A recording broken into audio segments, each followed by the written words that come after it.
ఒకరోజు పార్వతితో తన స్నేహితురాళ్లు మాట్లాడుతూ శివుని ఆదేశాలు అమలు చేయడానికి నంది భృంగితో పాటు రుద్రగణాలున్నారు. ఇక ప్రమద గణాలైతే అనేకం.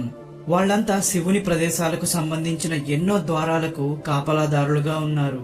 వారు మీరిచ్చే ఆదేశాలు కూడా వింటారు. కాకపోతే శివుని ఆదేశాలకే మొట్టమొదటి ప్రాధాన్యత ఇస్తారు కదా. ఇది దృష్టిలో పెట్టుకొని మీ మాటకు ప్రాధాన్యత ఇస్తూ మీతో ఏకీభవించే గణాలు ఒక్కరైనా ఉంటే బాగుండు. దేవి, మీరు అటువంటి ఒక్కరినైనా సృష్టించవచ్చు కదా అని చెప్పారు. స్నేహితురాళ్లు చెప్పిన మాటలు నిజమేనని ఒప్పుకొని ఒక గణాన్ని సృష్టించడానికి పార్వతి ఆలోచనలో పడింది. గణాలంటే సేవకులు. ముఖ్యంగా వీళ్లను ద్వారపాలకులుగా నియమిస్తారు లేదా అనుచరులుగా వెంటుంటారు. ఒకరోజు పార్వతీదేవి నందిని తన భవంతి బయట కాపలాగా ఉండమని చెప్పి తన ఏకాంత మందిరంలో స్నానం చేయడానికి వెళ్ళింది. అప్పుడే శివుడు అక్కడికొచ్చి తన పాటికి తాను లోపలికి వెళ్లిపోయాడు. ఎంతైనా నంది శివగణాల్లో మొదటివాడు కాబట్టి ఒక్కమారు కూడా అడ్డుకోలేకపోయాడు. ఇక భవంతి లోపల జరిగిన సంఘటన విషయానికి వస్తే, వచ్చింది తన భర్త శివుడే అయినప్పటికీ తన ఏకాంతానికి అంతరాయం కలిగించాడని బాధపడి పార్వతి సిగ్గుతో ముఖం తిప్పేసుకుంది. ఇక ఇలా కాదని కేవలం తన మాటకు మాత్రం ప్రాధాన్యత ఇచ్చే ఒక వ్యక్తి ఉండాలని నిర్ణయించుకొని తన చర్మం పైపొర నుంచొచ్చే పొడితో ఒక పిల్లవాడిని సృష్టించింది. అతను ఆకారంలో పెద్దవాడిగా వీరత్వం బలం కలబోసి ఉన్నాడు. పార్వతి అతనికి వివిధ రకాల బట్టలు ఆభరణాలు ఇచ్చి, నువ్వు నా పుత్రుడివి, నా అని చెప్పుకోదగిన వాడివి నువ్వు మాత్రమే అని చెప్పింది. అతడే వినాయకుడు. కాని అప్పటికింకా నామకరణం జరగలేదు. దానికి కారణం మిగతా కథలో మీకు అర్థమవుతుంది. పార్వతి మాటలు విని, మాత, ఇప్పుడు నా కర్తవ్యం ఏంటి అని ఉమాపుత్రుడు అడిగాడు. ఇక నుంచి నువ్వే నా ద్వారపాలకుడివి.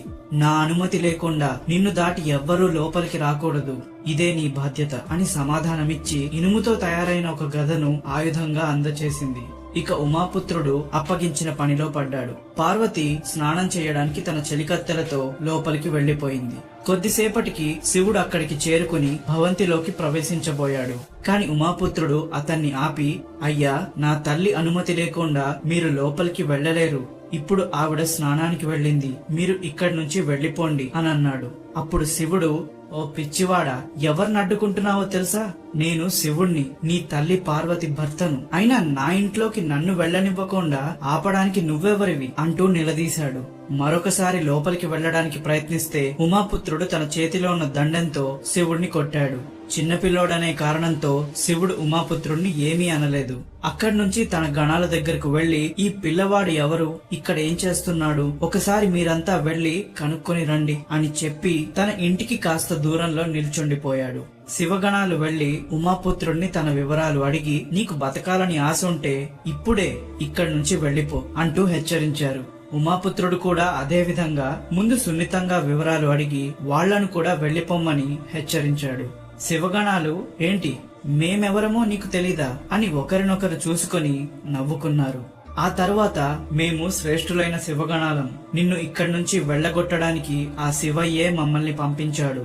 నువ్వు కూడా మాలాంటి గణానివే కదా, అందుకే నిన్ను చంపకుండా వదిలేస్తున్నాము అని చెప్పారు. ఉమాపుత్రుడు అవేవీ పట్టించుకోకుండా తనకు అప్పగించిన ద్వారపాలకుడి బాధ్యత నిర్వహించడం కొనసాగించాడు. ఇలా కాసేపు ఉమాపుత్రుడికి శివగణాలకు మధ్య వాదన జరిగింది. కాని ఎటువంటి ఉపయోగం లేకుండా పోయింది. ప్రతి ప్రయత్నంలో ఉమాపుత్రుడి అహంకారం పెరుగుతూ వచ్చింది. ఆఖరికి శివగణాలు బతిమాలినా కూడా ఎటువంటి ప్రయోజనం లేకుండా పోయింది. పార్వతి లోపల నుంచి వీళ్ల వాగ్వాదం విని, అయ్యో, ఇప్పుడేం చెయ్యను అంటూ బాధపడింది. ఒక చెలికత్తెను పిలిచి విషయాన్ని పూర్తిగా తెలుసుకోమని పంపించింది. విషయాన్ని తెలుసుకున్న చెలికత్తె ఇరు వర్గాల మధ్య జరిగే సంఘటన చెప్తూ, ఎలాగో వాదన మొదలైంది కదా, వాళ్లకు వాళ్లే చూసుకుంటారు. అయినా మన తరఫున్న వారిని హేళన చేస్తే అది మనల్ని హేళన చేసినట్టే అవుతుంది కదా. కాబట్టి మీరు మీ గౌరవాన్ని తగ్గించుకోవద్దు. ఇలా చేస్తేనైనా శివుడి గర్వం అణుగుతుంది అంటూ మాట్లాడింది.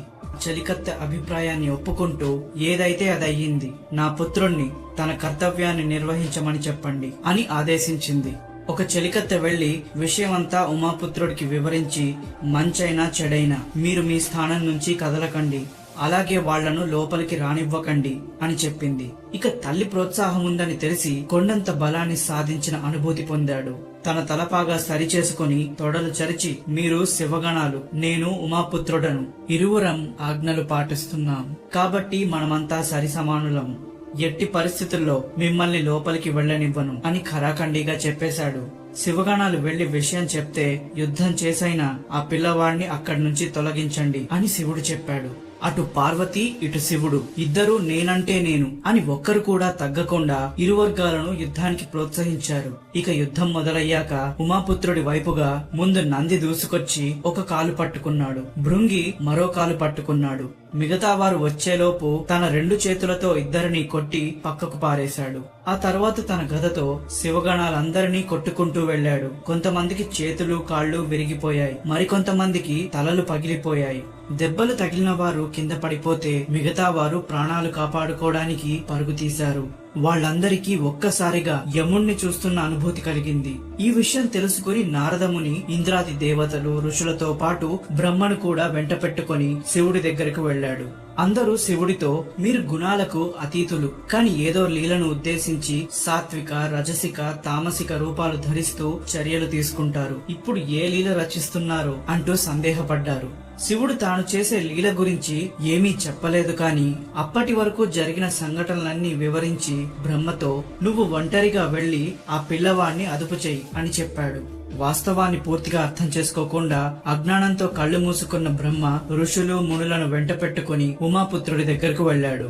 బ్రహ్మను చూసిన వెంటనే ఉమాపుత్రుడు తన మీదకు దూకి అతని మీసాలు గడ్డాలు లాగేశాడు. నన్ను క్షమించు, నేను నీతో యుద్ధం చేయడానికి రాలేదు, కేవలం శాంతి ప్రయత్నం చేయడానికి వచ్చాను అని బ్రహ్మ అన్నాడు. ఉమాపుత్రుడు ఆ మాటలు పట్టించుకోకుండా చేతిలో తన గద పట్టుకుని దాడి చేయబోయాడు. అది చూసి బ్రహ్మతో పాటు ఇతర ఋషులు మునులు అందరూ పరుగు తీశారు. విషయం తెలుసుకున్న శివుడు ఈసారి ఇంద్రాది దేవతలను పంపించాడు. ఇందులో అతని కుమారుడు కార్తికేయుడు కూడా ఉన్నాడు. వీళ్లంతా భయంకరమైన సైన్యాన్ని వెంట పెట్టుకుని ఉమాపుత్రుడితో యుద్ధానికి బయలుదేరారు. ఆ దృశ్యం సృష్టి అంతాన్ని తలపించింది. ఈ విషయం తెలిసి పార్వతికి కోపం వచ్చింది. వెంటనే కాళీ దుర్గా అంశలను ఉమాపుత్రుడికి తోడుగా పంపించింది. దేవతల సైన్యంలో ఒక్కరు కూడా ఉమాపుత్రుడిని ఏమీ చేయలేకపోయారు. ఒకసారి కాళీ దుర్గా వీళ్ళడ్డుకుంటే మరోసారి ఉమాపుత్రుడు తన గదతో యుద్ధం చేసేవాడు. దేవతలు కూడా వారి ప్రయత్నంలో విఫలమయ్యారు. ఆఖరికి విష్ణువు కూడా ఆ పిల్లవాడి ఎదుట నిలవలేకపోయాడు.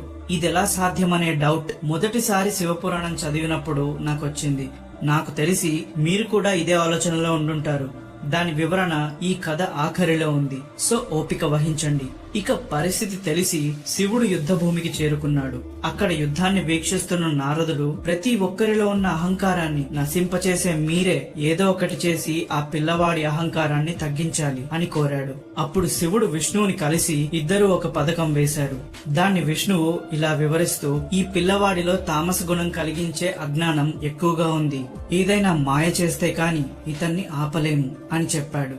ఇక మాయలు సృష్టించి వేరువేరు ఆయుధాలు ప్రయోగించడం మొదలు పెట్టాడు. అప్పుడు కాళీ దుర్గలు ఏకమై ఉమాపుత్రుడి శరీరంలో చేరిపోయారు. ఆ తర్వాత ఉమాపుత్రుడు తన ఆయుధాలతో దాడి చేశాడు. కాని విష్ణువు వాటి నుంచి తప్పించుకున్నాడు. ఇంతలో శివుడు తన శూలంతో దాడి చేశాడు. కాని పార్వతి పంపిన శక్తుల ప్రభావంతో ఆ శూలం దాడి చేయలేక కింద పడిపోయింది. అప్పుడు శివుడు పినాక అనే ధనుస్సుని ఎత్తాడు. కాని ఉమాపుత్రుడు శివుడి తలపై దాడి చేస్తే అతను కింద పడిపోయాడు. ఆ తర్వాత విష్ణువు మళ్లీ ముందుకొచ్చి ఉమాపుత్రుడితో యుద్ధం మొదలు పెట్టాడు. కాసేపటికి విష్ణువు కూడా ఇతని దాడి తట్టుకోలేక నీలరాలిపోయాడు. ఇదే అవకాశంగా భావించి శివుడు క్షణకాలంలో వచ్చి తన శూలంతో దాడి చేసి ఉమాపుత్రుడి తలను మొండెం నుంచి వేరు చేశాడు. ఉమాపుత్రుడు చనిపోయాడన్న వార్త తెలిసి పార్వతి చాలా బాధపడింది. నా పుత్రుడిని చంపిన వారెవ్వరూ బతికుండకూడదు అనంటూ కోపంతో రగిలిపోయింది. ఆ క్షణం ఆమె నుంచి వందల వేల శక్తి రూపాలు వచ్చి విధ్వంసాన్ని సృష్టించాయి. శివకేశవులు బ్రహ్మ ఇంద్రాది దేవతలంతా ఇక ప్రళయం సంభవిస్తుందేమోనని భయపడ్డారు. ఏదో ఒకటి చేసి పార్వతిని శాంతపరచాలనుకున్నారు. బ్రహ్మ ఋషులు మునులను వెంట పెట్టుకుని పార్వతిని కలిసి మీ పుత్రుణ్ణి మేమంతా కలిసి చంపినందుకు క్షమించండి. ఇప్పుడు మీరు శాంతించాలంటే ఏం చెయ్యాలో చెప్పండి అని అడిగాడు. నా పుత్రుడు పునర్జీవితుడై అతనికంటూ ఒక ఉత్తమ స్థానాన్ని కల్పిస్తే నేను శాంతిస్తాను అని పార్వతి సమాధానమిచ్చింది. వెంటనే బ్రహ్మ శివగణాలను పిలిచి ఉత్తర దిక్కున ప్రయాణించమని చెప్పి ఆ దిశలో మొట్టమొదట కలిసే వారి తలను మొండెం నుంచి వేరు చేసి తీసుకురమ్మన్నారు. బ్రహ్మ చెప్పినట్టే చెయ్యడంతో ఒక ఏనుగు కనిపించింది. దాని తలను తెంచి ఉమాపుత్రుడి మొండానికి అతికించారు. ఆ తరువాత బ్రహ్మ వేదమంత్రాలు చదివి పవిత్ర జలాన్ని ఆ శరీరంపై చల్లితే పోయిన ప్రాణం తిరిగొచ్చింది. అది చూసి పార్వతీదేవి సంతోషించింది. వెంటనే అతన్ని గణాలకు అధిపతిని చేసి గణాధిపతి, గణనాథ, గణేశ అనే పేర్లతో అతనికి గుర్తింపిచ్చింది.